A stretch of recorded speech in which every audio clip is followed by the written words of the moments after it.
Okay, hi there. We're making a DVD recording of a basic introduction to pranayama under the yoga tradition.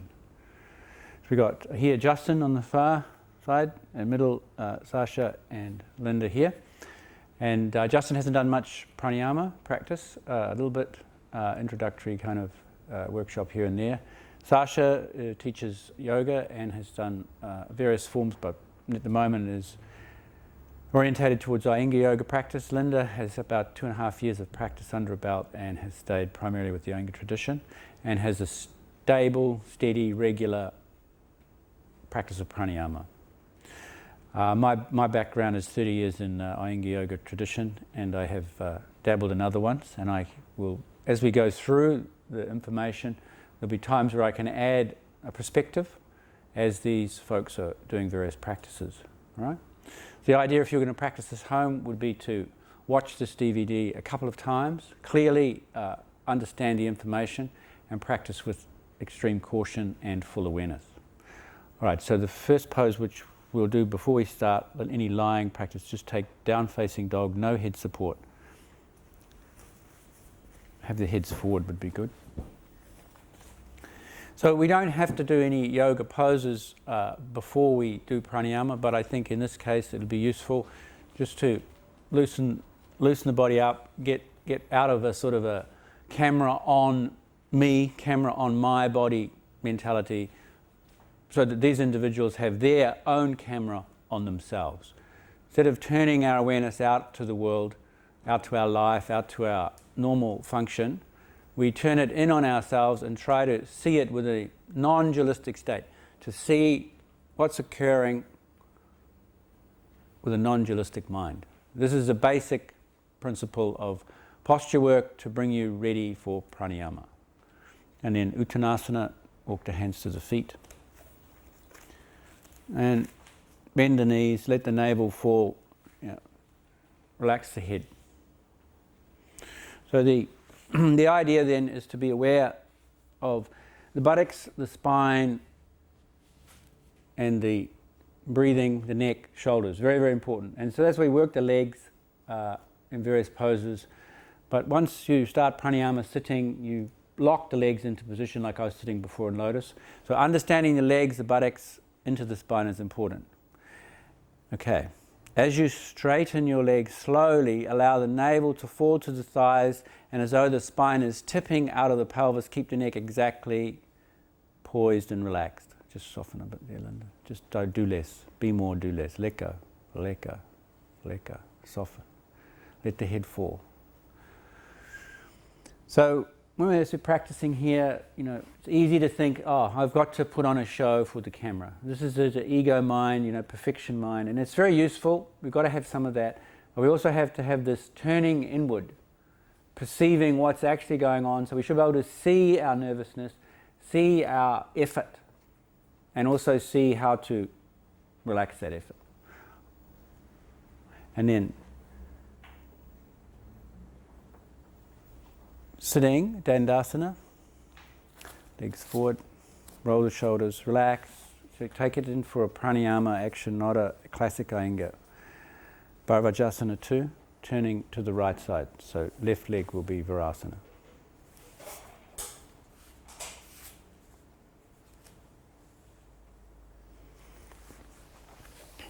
So when we do pranayama, we want this area here at the top to be well understood. It needs to drop, but we don't want this area projecting forward with the back spine aggressive, okay? So we take the front spine to the back spine, we broaden the ribs, and we turn the navel, and as we rotate, we're bringing the right shoulder, in this case, into the body and drawing the diaphragm back, and as we rotate, we keep the peace on the large muscles of the back so they spread. They don't congest, they don't jam in. Straighten the arm. That's it. Good. And releasing the other side.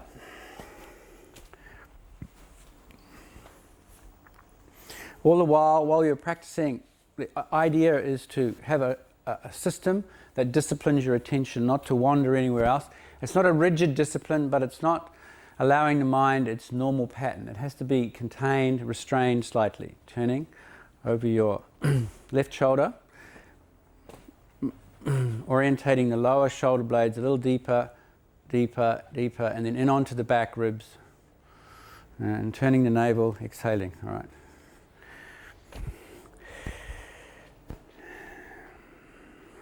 So until we get clear understanding in here, okay, here we've got this knee is fairly high on Sasha, it's orientating towards the floor, and on Linda it's well down.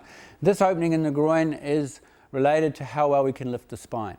So yeah, he's got his knee up, it's fine. As long as the spine's not being collapsed by that, we don't need to support it, as long as there's no knee pain. Raising up and turning, turn the head, turn more, maximum rotation, and release. And then just take a simple back bend, just lie on your back, bend the knees, put the buttocks and heels together, and then raise the pelvis up. Just slide the hands towards the heels. Okay, raise the hips. So here, we can do shoulder stand as a preparatory pose just to open the chest.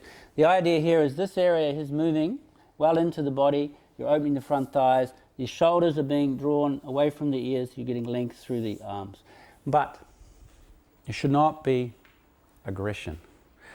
The legs can work strongly, but the shoulder region here needs to spread, needs to be soft. So relax here. That's it. And then without tensing, start to draw this towards me. A little more. A little more. And then the sacrum bone should be long towards the back of the knees. It shouldn't be drawing up into the lumbar. Exhale completely. Pause. Keeping the navel back. Fully inhale. Inflate the chest. Maximum inhalation. Pause. Light tone on the belly. Let the ribs stretch. The space between the ribs, the intercostal muscles. Let them stretch. When you're ready, exhale. And repeat like that in your own way.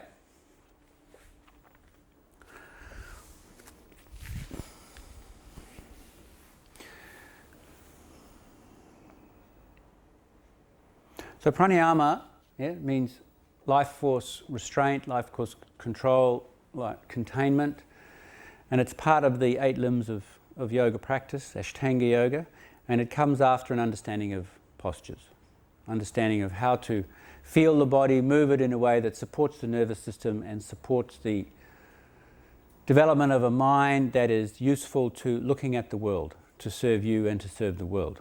All right? And slowly rolling out. And then just Paschimottanasana forward. You can just sit up, come forward slowly, no need to rush. So the idea then, once we start undertaking a pranayama practice, is to be regular, to know the basic rules, and to be very cautious. And we don't overdo. So less is better in the beginning. Come forward, just hold the feet. And just relax the shoulders. Yeah? So once the body has this responsiveness and the mind knows it well, like you know your own living room, your own house, the streets around your house, once you know the inner world of the body and you can bring tension where you want, relaxation where you want, move the breath in the poses, you are ready to take pranayama in a lying position. Reclining pranayama. And generally the first part of the practice is to get awareness of the breath and awareness of the various parts that play an important role in stabilizing and expanding the breath. And inhaling up. So if you all take one of the white blankets that are near you. And so that's what we call a pile blanket, okay? It's folded with the pleated edges together and then folded in half. So they come in various sizes, blankets, but that's what we call in the Iyengar tradition a pile blanket. That is actually a blanket from India, so that's what's at the Institute in India. But you know, there's other blankets a little similar size, a little smaller. But if you fold that in an S-shaped 3 like this, yeah, we call that a 3-fold blanket, a 3-fold pile blanket. So if you do that, and then lying down with that underneath the shoulder blades, it's crossways, not long ways. And then you'll have some support for the head. And how we use head support is you can fold this way and then half or threefold, depending on how open you are in the neck, how short the neck is, how short congested the thoracic spine is. All right. So when you lie down, in this first instance, the top edge of the blanket will be just at the top of the armpit. Shoulder blades are drawn under and down, legs are straight, and the arms can either be up this way or they can be by your side, in which case you would raise the blanket, bring the arms and leave the blanket there. Then you let the feet roll out, and if you were going to stay there a long time, we've got the bright lights from the camera film here, we would cover the eyes with an eye bag or a blanket. Yeah? You can use a strap, something like that. But right now we'll just leave it so that they're not covered, just going to be there for a moment, relaxing, letting go. Eyes closed, look down, let go.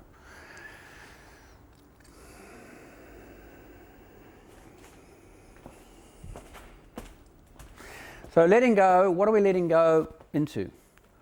So what's the goal of yoga? What are we actually trying to achieve?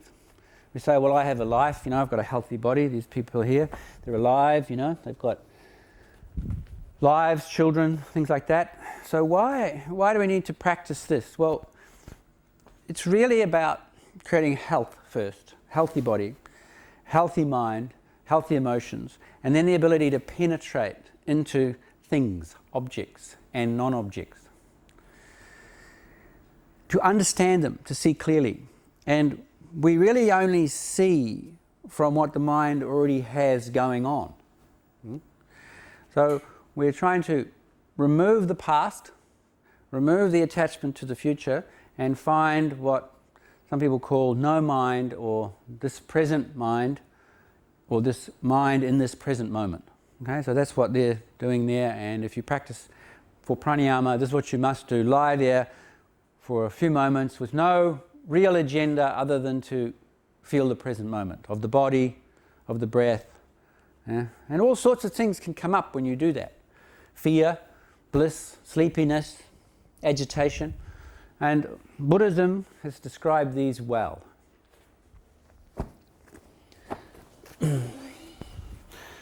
And in Linda's case, because she's done a fair bit of practice and she's in pranayama mood, naturally her mind will start orientating towards a conscious, smooth, long, even inhalation. Sasha as well. Maybe Justin, the mind will wander off, come back, stabilize a little bit. There'll be doubt, there'll be tension, maybe his ego gets involved and the breath gets a bit ragged. This is natural, this is how the practice develops. All right? So smooth, long, even, conscious inhalation, exhalation.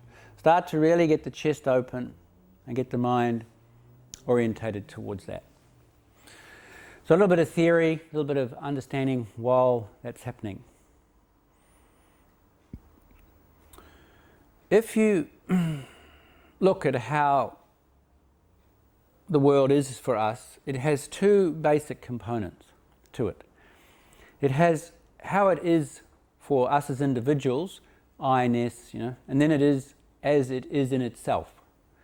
So this floor, this person, this blanket, glass of water, can be as it is in itself, and then it can be as it is to me. Am I thirsty? Do I like this person? Do I not like this person? Do I think they're beautiful, short, overfed, underfed? I have all these attitudes.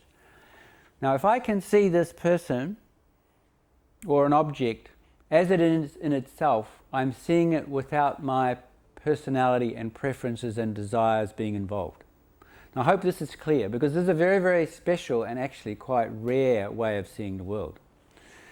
And this is what we're trying to do in pranayama. We're trying to see our body, mind, breath in a way where our past personality is not interfering with that observation. And then start to move the breath which involves, our awareness, our life force, our body, our muscles, to move that breath, channel that breath in a way that's going